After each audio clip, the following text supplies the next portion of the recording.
señores, estamos de regreso con Matinal. Gracias por seguir en sintonía. Vamos a dar la bienvenida al magistrado Wilson Gómez, presidente del Instituto Duartiano, pero además pues, emérito del Tribunal Constitucional. Bienvenido, doctor. Un placer tenerle con nosotros. Muchas gracias. De verdad que el gran placer es para nosotros y siempre agradecer a Matinal que tome en cuenta el tema patriótico y particularmente a nuestro Instituto Duartiano. Muchas gracias. Y sobre todo en el contexto del mes de la patria. Pero antes de entrar a los detalles de las celebraciones de este mes, hay informaciones importantes que conciernen a la soberanía dominicana en esta última semana, sobre todo luego del anuncio que hiciera Estados Unidos de que están recortando los fondos que tienen como objetivo apoyar la misión que se está llevando a cabo en Haití.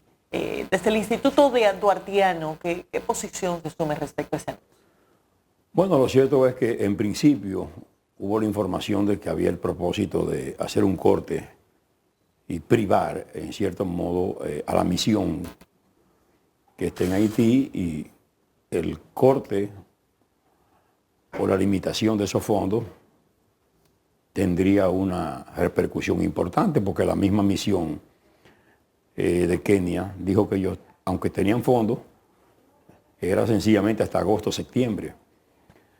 Sin embargo, hubo una aclaración ayer donde se dijo como que hubo un malentendido al respecto y que ellos seguirían haciendo los aportes. Bueno, es que realmente la comunidad internacional todavía no ha hecho los aportes necesarios para que Haití pueda reconducirse, ni siquiera en lo que sería la etapa inicial, que es la pacificación.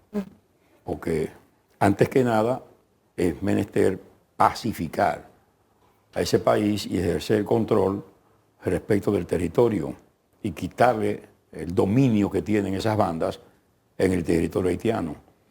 Eso todavía no se garantiza con la cantidad de hombres que ha llevado esa misión y ese esfuerzo multinacional, que es un esfuerzo que todavía no representa nada importante por cuanto esas bandas todavía controlan el territorio y esta misión ni siquiera ha podido garantizar el control aeroportuario, ni siquiera eso.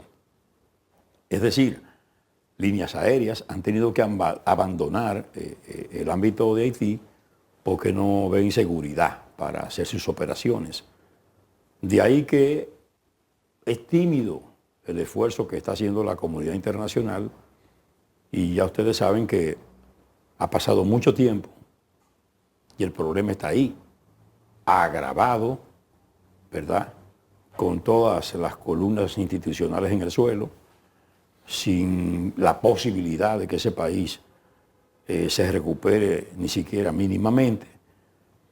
Y entonces, bueno, pues la República Dominicana sigue llamando a esa comunidad internacional, a la ONU, a la OEA, a las grandes potencias, el propio Estados Unidos, Francia, Canadá, etcétera, para que acudan, acompañen a ese país de verdad y que se exprese una voluntad política que revele que hay una decisión firme de contribuir con este país para que supere esa difícil situación que siempre se constituye en una amenaza para la República Dominicana, porque no hay duda que esa situación repercute fuertemente en nuestro país. Magistrado, esa aclaración que usted se refiere la dio el comandante de la fuerza del MSS, Godfrey Otunye, que decía que estaba corrigiendo la información que de manera incorrecta había circulado de que Estados Unidos retiraba los fondos. Sin embargo, hay muchos cambios aquí y hoy se dice que en la conversación del presidente de la República con Marco Rubio, que es el jefe del Departamento de Estado de Estados Unidos, se estaría solicitando a Estados Unidos que siga asistiendo a Haití. Así que parecería que no hay toda la certeza de que a lo mejor eso no pueda ocurrir. Bueno, yo pienso que es correcta la posición dominicana, en el sentido de que hay que pedirle a la autoridad norteamericana que continúe no solo prestando el concurso y la ayuda, sino que incremente esa ayuda para que esta gente pueda realmente hacer el trabajo y la misión se amplíe, de modo que efectivamente acompañen a esa nación, ¿verdad? Y que ellos puedan de alguna manera pues colocarse en mejores condiciones para afrontar esta difícil situación. Yo lo que entiendo es que la presencia de Marco Rubio en el país es parte del interés norteamericano. No podemos perdernos en ese orden porque él viene aquí, naturalmente, a hacer valer los intereses norteamericanos. Nosotros como dominicanos, lo que podemos esperar es que el presidente de la República asuma una posición firme, defienda el interés dominicano, el supremo interés de la nación dominicana, y que esa conversación se haga en un plano, ¿verdad?, de respeto, que yo sé que eso está garantizado, pero sobre todo en un marco, ¿verdad?, donde haya la posibilidad de que se escuche al pueblo dominicano. ¿Qué pudiera usted considerar que afectaría a la soberanía? Por ejemplo, ayer se abordó con el presidente en un encuentro que hizo con los directores de medios en Palacio la posibilidad de que Estados Unidos le pudiera pedir que recibiera inmigrantes de otras nacionalidades, obviamente pensando en Haití. El presidente fue firme en decir que en ningún caso se aceptaría eso. Pero hay otro aspecto que usted entiende que pudiéramos tener un riesgo de que Estados Unidos nos entregue, como dijo Balaguer aquella vez, un dado envenenado. Bueno, mire, usted sabe que hay unos intereses norteamericanos que de alguna forma pueden afectarnos en lo que es nuestra soberanía. ¿Cómo cuáles, por ejemplo? En el Tribunal Constitucional cursa un tratado firmado por el Estado Dominicano con el Estado norteamericano en el pasado gobierno del presidente Medina. Ese tratado tiene que ver con el chequeo previo. Ese es el atractivo. La posibilidad de que la persona sea objeto de chequeo en el territorio nacional con la eventualidad, la posibilidad de que no sea objeto de chequeo en los Estados Unidos al llegar a los aeropuertos norteamericanos. Ese es el atractivo. Ahora, detrás de eso, ¿qué hay? La presencia de oficiales de migración norteamericanos establecidos en la República Dominicana con posibilidad de moverse en las áreas aeroportuarias, incluyendo la comercial, armados, con la posibilidad de aprender a dominicanos y a cualquier ciudadano, no importa la nacionalidad, de investigarlo y de luego entregarlo a la autoridad nacional, con la posibilidad de hacer entrenamientos en territorio nacional. Eso plantea un ataque a la soberanía dominicana. La presencia de oficiales de inmigración sin que haya reciprocidad, porque eso no lo puede hacer República Dominicana en el aeropuerto norteamericano. Bueno, hay que suponer que donde hay un militar estadounidense está el ejército americano. Exactamente, y sobre todo oficiales de inmigración. Usted sabe que las cuestiones migratorias constituyen una expresión inequívoca de la soberanía. Y de seguridad. Entonces, en medio de eso también se arrastró por los cabellos un elemento, ¿cuál? Lo concerniente a los refugiados. Está ahí en ese mismo tratado. Y ese tratado es un tratado amenazante. Cuando estábamos en el Tribunal Constitucional, llegó a tener 8 votos. Faltó un voto. Y alrededor de eso hubo mucha presión de la autoridad local. Es decir, allí fue el consultor jurídico de la época, me refiero durante la administración del licenciado Medina. El jurídico, el ministro de Turismo, la gente del Este, Rainieri, Azonaores, en fin, visitaron el tribunal a sabiendas de que faltaba ese voto. La posición de quienes no estábamos de acuerdo fue firme. Y esa decisión no pudo salir nunca. La esperanza es que ese acuerdo encuentre en el Tribunal Constitucional, en esta composición, un muro de contención. Que se sea suficientemente reflexivo y se piense en el futuro de este país y en esa soberanía que tanto ha costado, porque uno se va al artículo 3 de la Constitución cuando habla de la soberanía y encuentra ahí, de verdad, un condensado de 3 preceptos que están contenidos en el proyecto de ley fundamental o constitución de Duarte. Duarte advirtió todo eso en su proyecto de constitución, que esas amenazas iban a dar siempre.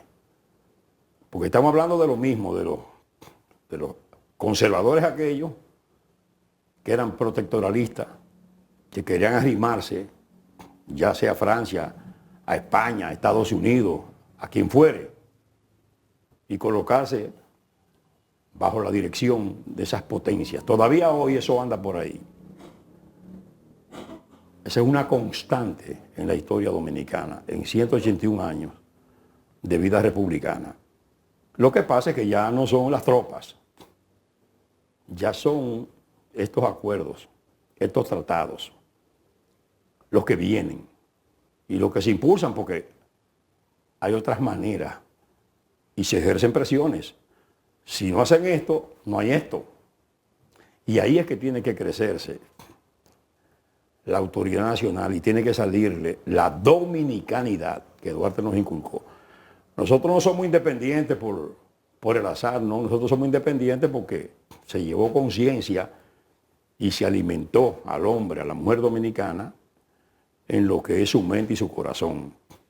Nosotros hicimos una de las luchas más hermosas, esa lucha que no se destaca, de 1844 a 1856, que los militares lo han asumido como campañas militares, pero fue una guerra del pueblo, porque ahí fue que salió, siendo Haití la primera nación en independizarse en América Latina, 1804, herederos de un ejército como las técnicas y las armas francesas, y nosotros sin experiencia militar, sin ejército, pero con hombres de conciencia, de vergüenza, de dignidad y de coraje, hicimos la guerra. Y si es verdad que proclamamos la independencia y la gente se queda en el trabucazo, no, eso anunció que estaban dadas las condiciones para hacer una proclamación. Pero después de ahí, de esa noche, del 27 de febrero de 1844, ya a los 13 días había acciones concretas. Magistrado, en el rodeo. Siempre me gusta recordar en los días de Duarte, que Duarte fue político. Claro. Fue un político, yo Claro. diría el más exitoso, ¿verdad? Porque creó la Claro que sí, nacionalidad. claro. ¿Cómo se puede evaluar la conducta política de los dirigentes que hemos tenido a lo largo de la historia?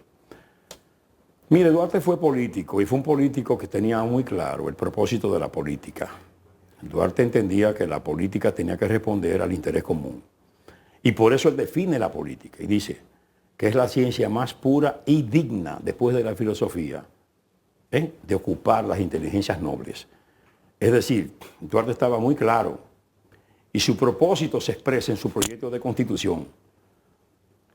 Duarte en ese proyecto de constitución echa las bases del Estado de Derecho, cuando en el artículo 1 agota lo que es uno de los elementos característicos del Estado de Derecho, cuando dice gobernantes y gobernados tienen que someter sus actuaciones a la ley. Principio esencial, nadie por encima de la ley. Principio de legalidad. Y luego desarrolla también otro elemento característico del Estado de Derecho, el principio de legitimidad. Y él lo dice, los dominicanos no están obligados a acatar ni cumplir decisiones que emanen de una autoridad ilegítima. Entonces Duarte se va a ese principio de legitimidad. Y por eso, cuando él lo proclaman presidente en el Cibao, La Vega, Santiago, Puerto Plata, él no asume eso. Aunque Mella, con su coraje y su intrepidez, lo proclama, Duarte era partidario del voto popular. Ya él había vivido la experiencia de las juntas populares para escoger los representantes dominicanos en la Constituyente haitiana de 1843. Es decir, Duarte estaba muy claro de que el poder tenía que surgir del voto popular. Por eso no fue el presidente, y estaba llamado a ser el presidente de la República. Entonces, en el hombre de hoy, Duarte es el ausente. En el hombre de hoy, el político que llega al Estado y que administra el Estado y que está enquistado en los grupos, ¿verdad?, de los partidos, en el sistema de partidos. No es citado por ellos. Ellos no lo ven como un referente, porque en verdad no lo asumen. Cuando se asume a Duarte, la conducta ciudadana tiene que ser otra. Y no ha sido la conducta predominante en la vida política de nuestro país. Duarte sigue siendo un emplazamiento de conducta, de rendición de cuentas, de transparencia, de sentido de responsabilidad, de sacrificio, de desprendimiento. Entonces, un Duarte que todavía no conocemos, porque la gente aquí todavía no conoce a Duarte, hay muchas facetas de Duarte que son desconocidas.